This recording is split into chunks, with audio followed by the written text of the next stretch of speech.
Gourmet to the Stars, Scene 8.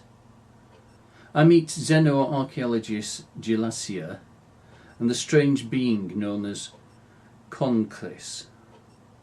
Characters: Lory Gato, Gilasia, Concris.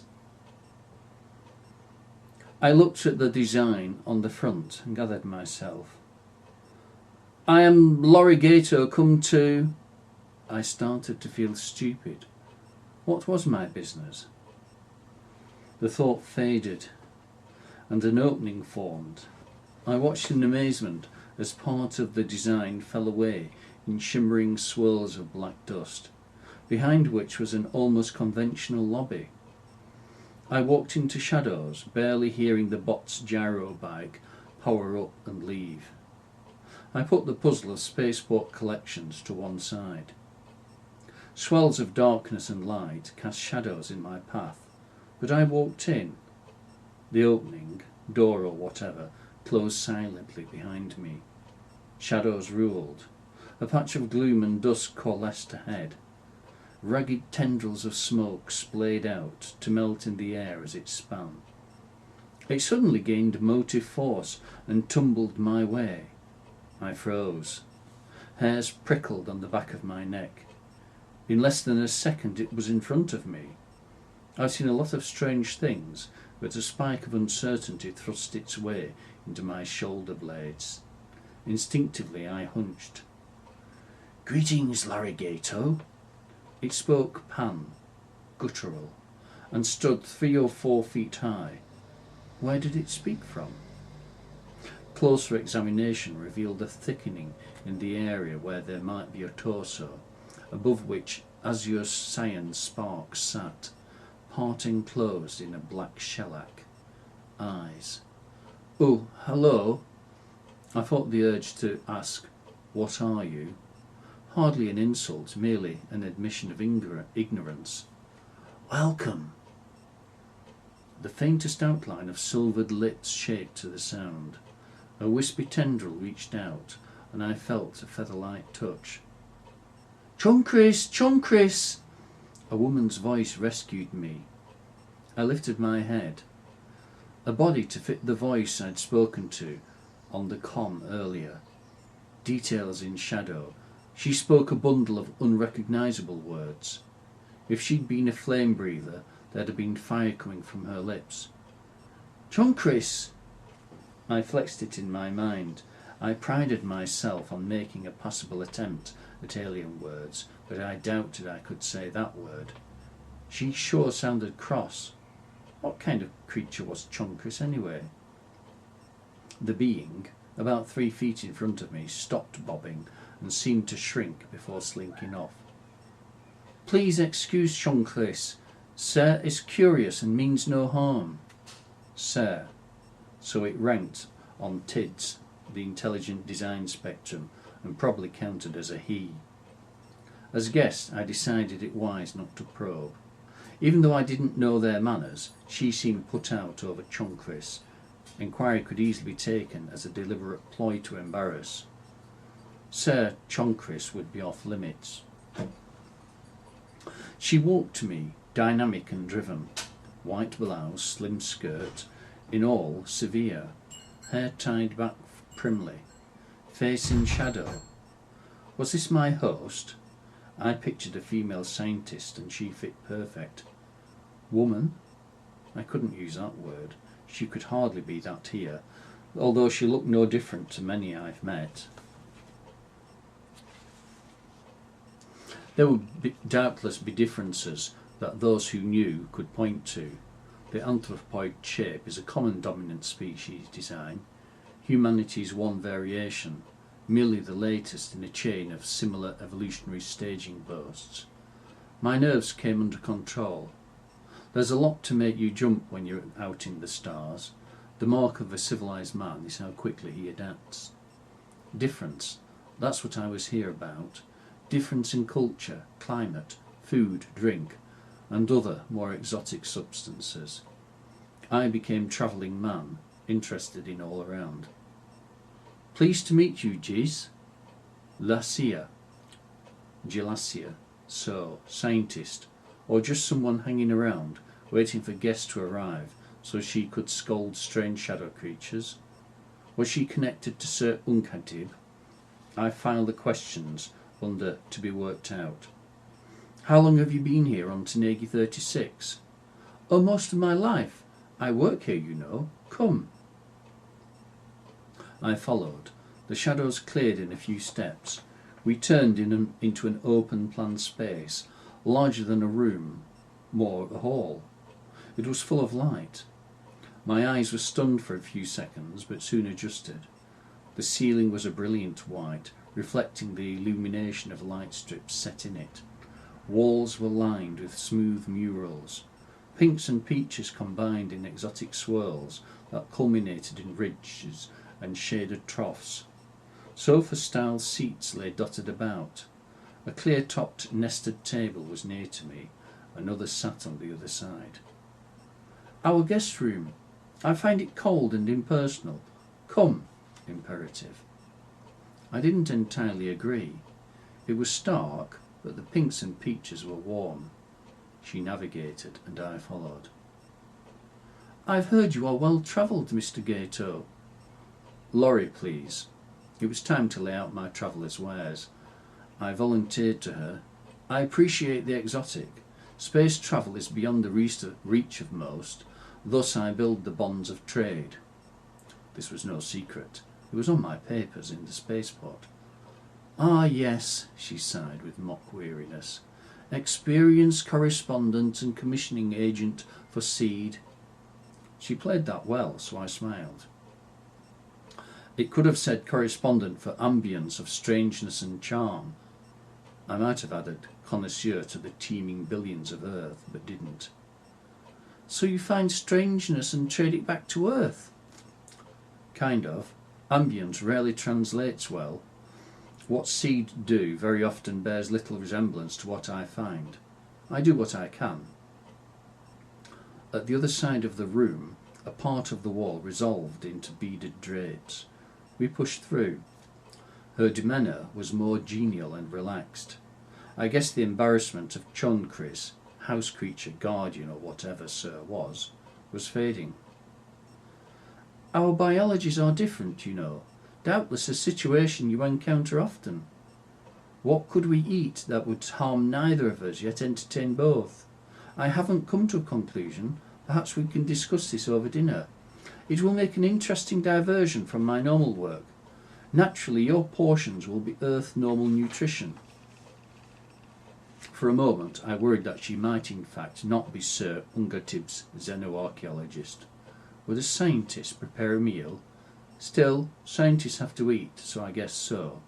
Something else to explore over dinner. Before us was a large round table, big enough to seat 6. In the centre was an intricate glass shape. The walls about us were cream, studded with beads the colour of dusk.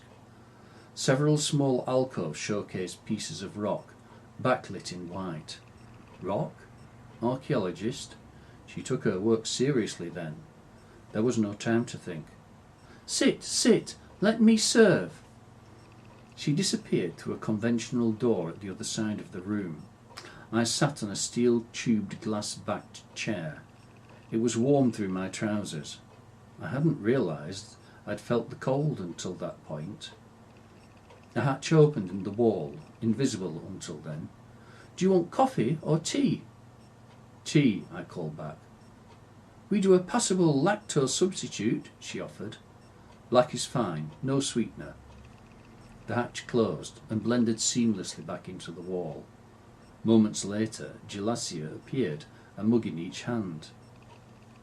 I studied my drink as she sat. Strange worlds, stranger drinks. Few biologies were close. There was always the chance that my body might react badly with some chemical or substance that was harmless, or at least not dangerous to my host. She could even try to poison me. The former was a risk of the trade, and as for the latter, I didn't worry myself too much on that account. Humanity were a client of the Penong. As such, we had little status on our own account, so I was unimportant, and hopefully not worth harming, unless I went out of my way to cause offence. As guest, I would remain convivial. Let others worry on the politics. I lifted my mug and sipped. A faint floral aroma came from it. I studied the rocks dotting the walls. 1, 2, 3, 4. My eyes slipped. A low pale slate trolley stood slightly to one side of the table. On its lower tray were a couple of indeterminate instruments. An opaque lid covered the upper tray. I doubted that was dinner. You collect rocks? That seemed fairly innocuous. Yes, it goes with the territory. Her eyes were drawn to the trolley. Suddenly apologetic, she started to rise. Oh, I'm so sorry. Hey, it's all right. You ought to see my kitchen. Besides, I'm interested. I wasn't, but this was all in the give and take, and it would make a change from talking recipes and the full eating experience. Especially diets. Lord save me from another dieter. I'm working on the scan borehole, she began. Sucks a can, I tried unsuccessfully. But hey, Lassie must be my xeno-archaeologist. She smiled and said it slower. My tongue wasn't having any of this. Some words weren't meant for man, I quipped. It's just a place for our current dig. She flicked her hair. It swirled lazily, full but feather-light, taking a good second to settle down. It reframed her face. She studied me. Nuts. That's the thing. Current dig, I repeated stupidly. I willed myself to take my mind off her hair. Simple things amuse simple minds. It took little to entertain me. Next I'll be fawning over the rocks. I quit wool gathering and cut back to the real world. She was still talking. A conforming atmosphere for quite a long time. Of course, the main risk then becomes one of atmospheric incursions. If the seam were exposed, chemical degradation would commence, which we wouldn't want. For the most part, the seams we're looking at are protected by positive pressurized chambers. As a precaution, we're using an inert gas to flood the chambers and buffer the seam. Lassie was fired up, so I looked at the nearest rock sample as encouragement. She rose and walked to it. My assessment specimen. I studied xeno-archaeology off-planet and did the standard catastrophic exposure test. We keep the result. It's only rock, but to the expert it is an open book. Some say it is the best guide to the scientist. Look. She beckoned. I took a hasty sip of tea and joined her. The atmosphere we breathe isn't fully inert. The degradation of this piece is underway, but at an early stage. Are those precautions necessary? For us, no, but the stuff we unearth could be sticking around for a while. We stick to the principles, or we can't practice. Doesn't that make things a little dull? Dull? A straitjacket, the thrill of discovery, muzzled by rule books. I see. That's one way of putting it. We are more than looters seeking a quick fix. What you do on Human 1, she gave the pan name for Earth, is your own affair, but out in the stars there are severe repercussions for ill-advised recklessness. I wondered about that. Does that mean we're watched? By who? Every science has its rules. Most rules out here are old, very old. Your race, here she switched from Pan to English. Humanity is like the flash from a meteorite that explodes as it hammers into the topmost layers of atmosphere. Out there, she gestured up, beyond this settlement, to the heavens, are places we don't go. There is much we don't know. In the reckoning of your people, we are old, yet we in turn would rank as newborn to many. The rules keep order. Who knows what watchers? Primordial beings? Trapped. But it, or they, are there. As I listened, vistas of long ages ran through my head. Archaeology was of the dead and gone, but this spoke of vast places, realms, empires and peoples, an unknown cavalcade of experiences stretching out into the endless stars, races and places that I would never visit. I struggled for words, but only for a moment. Then you bring them to life with your studies? Inadvertently, I'd switched to English too. Well, we deal with the dead and the forgotten, not the hidden and the shrewd, but insofar as it goes, yes. My mind raced. I switched back to Pan. I guess it wasn't so long ago our archaeologists were little more than glorified tomb raiders. Why had she used English? Was there half a warning in that? She studied me. I added, because it seemed the right thing to say, if it's not too great an inconvenience, I'd like to have a look around Suxurcan. She pursed her lips, switching back to Pan. Suxan. Done. Judging by her eyes, which I'd just begun to realise held a touch of chromatic gold, I'd just been reeled into a net. Yet it felt right, and I might never visit these alien vistas, but I wanted more of them. I don't think that's the best read ever.